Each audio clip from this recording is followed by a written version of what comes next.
Yeah, as you talked, and as I'm, we're all processing this Yeah. information in real time. It's all so fresh. But one of the things we just posted at Trojans Wire, we're going with the obvious speculative stories. Like, we're just putting the questions out there. We don't have the final answers, but like, did Lincoln Riley want to coach in the Big Ten all along? And was that part of Mike Bohn's sales pitch to Lincoln Riley? You're going to coach in the Big Ten. This is part of our lure to you. Speculation. But the other speculative story we've posted is, are we going to have 4 16-team super conferences or 2 24-team mega conferences? And actually, just as I'm thinking about all this, I'm thinking, you know what? We're probably going to have 2 32-team conferences. 32-team SEC, 32-team Big Ten. I think just right now, I think that's where we're headed. And why a 32-team super duper triple fudge Sunday conference? Because you could then create 2 16-team subdivisions, Right. where you get the geographical balance, and you're not asking USC to go, to the Eastern time zone on a regular basis. So in other words, the Big Ten, a 32-team Big Ten, if we just allow ourselves to run with this scenario a little bit, the 32-team Big Ten is going to swallow up the Big 12.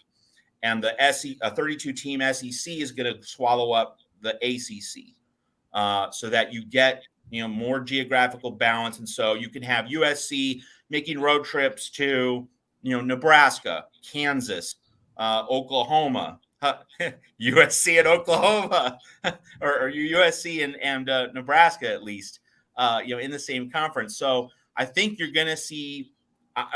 Just right now, if you ask me, I would say like a 32-team super duper conference, so that teams would be traveling, from like the Pacific time zone to the Central time zone, and a trip to the Eastern time zone would be very rare for USC, for UCLA.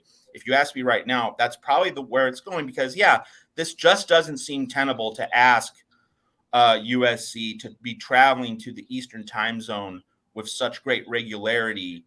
And one would have to think that, at least in the short term, if they can't get a 32-team conference, that a lot of these teams are going to have to play consecutive road games. Like, you don't want them zigzagging. Like, so USC might stay in Columbus.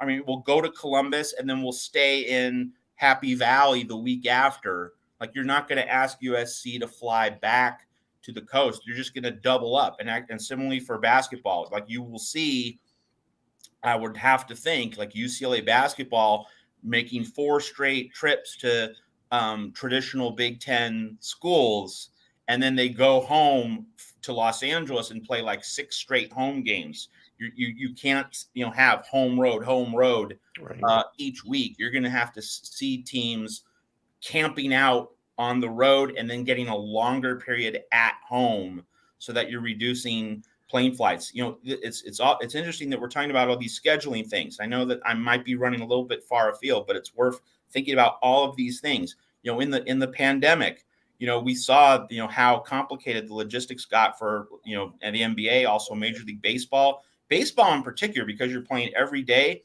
Why are we asking teams to fly 3 times to another city? We should be asking them to fly at most 2 times. And frankly, like, if you have like today, the Yankees and the Astros were both physically located in New York on Wednesday. The Astros visited the Mets, and the Yankees hosted the A's at Yankee Stadium. They are both flying to Houston to play 1 game today as part of the remade schedule. That is absolute insanity. All right.